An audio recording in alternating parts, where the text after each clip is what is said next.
आपसे कहूं कि एक गुड़िया किसी को मार सकती है तो क्या आप विश्वास करोगे?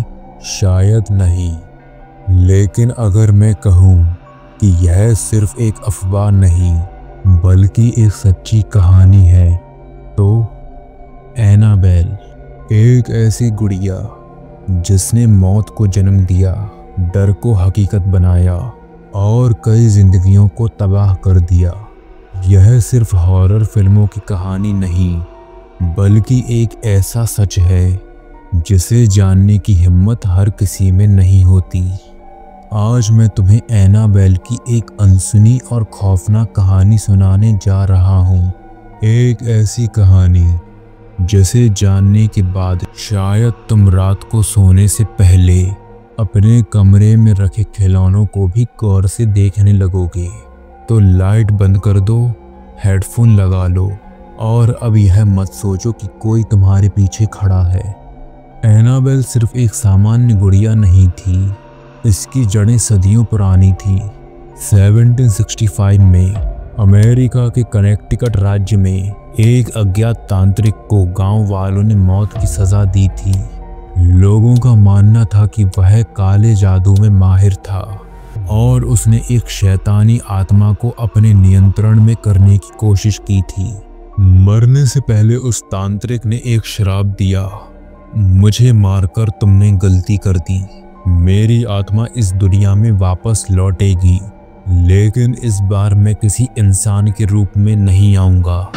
उसके कुछ समय बाद एक बच्ची को एक खूबसूरत लेकिन अजीब गुड़िया मिली।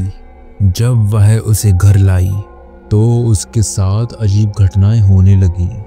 रात में किसी के फुसफुसाने की आवाज़ें आती, गुड़िया खुद ब खुद हिलती और फिर बच्ची अचानक एक दिन गायब हो गई। लोगों का मानना था कि उसकी आत्मा अब उस गुड़िया के अंदर थी। यह गुड़िया पीढ़ी दर पीढ़ी हाथ बदलती रही और जो भी इसे अपने पास रखता उसकी मौत रहस्यमय तरीके से हो जाती। और फिर 1970 में यह गुड़िया डोना नाम की एक नर्सिंग स्टूडेंट के पास पहुंची और एक बार फिर दहशत का खेल शुरू हुआ। डोना और उसकी दोस्त एंजी के अपार्टमेंट में अजीब घटनाएं शुरू हो गईं। गुड़िया अपनी जगह बदलती रहती, कभी कभी उसके हाथ और पैर किसी और ही दिशा में मुड़ जाते।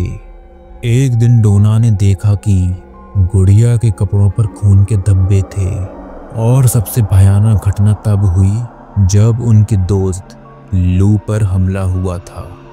रात के 3 बजे लू को महसूस हुआ कि कोई उसके सीने पर बैठा हुआ है। वह हिल नहीं पा रहा था, उसे सांस लेना मुश्किल हो रहा था और फिर जैसे ही उसने आंखें खोली, एनाबेल उसके ऊपर बैठी थी। उसकी आंखें काली हो चुकी थीं और उसके चेहरे पर एक डरावनी मुस्कान थी।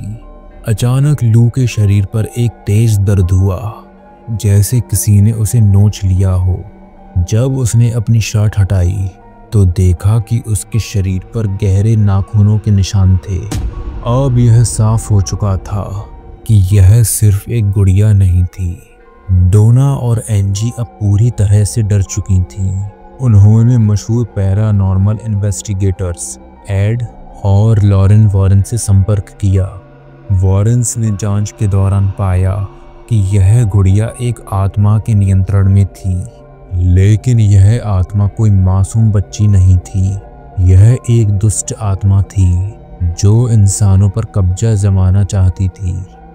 वॉरेन्स ने गुड़िया को ऑकल्ट म्यूजियम में एक शीशे के केस में बंद कर दिया और उस केस के बाहर लिखा था, warning, do not open. Warren's museum में कई लोग एनाबेल को मजाक समझते थे, लेकिन एक दिन एक युवक ने गुड़िया को देखकर मजाक में कहा, अगर तू सच में किसी को नुकसान पहुंचा सकती है तो मुझे दिखा। उसी शाम वह रहस्यमय एक्सीडेंट से मारा गया।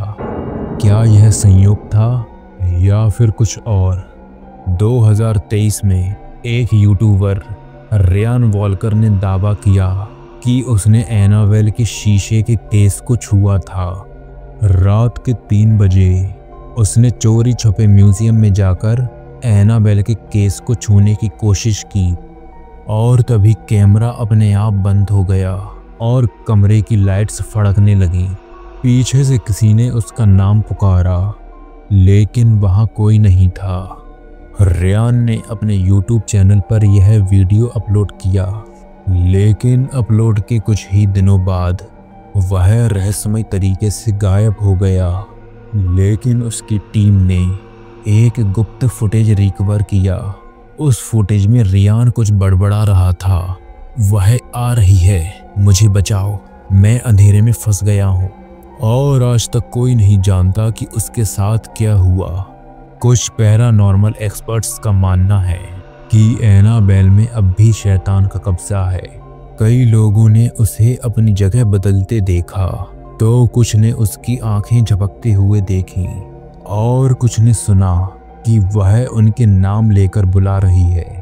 अगर तुमने यह कहानी अकेले में रात को सुनी है तो ध्यान देना, क्या तुम्हें भी ऐसा लग रहा है कि कोई तुम्हें देख रहा है? क्या तुम्हारे कमरे की चीजें अपनी जगह से हटी हुई लग रही हैं?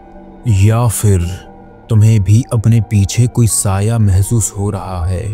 अगर हाँ, तो यह सिर्फ एक कहानी नहीं थी, अब एनाबेल तुम्हें भी देख रही है। तो दोस्तों, अगर आपको यह कहानी पसंद आई हो तो हमारे चैनल को सब्सक्राइब ज़रूर करें और वीडियो को लाइक और शेयर करें। फिर मिलते हैं आपसे एक और भूतिया कहानी के साथ। तब तक के लिए धन्यवाद।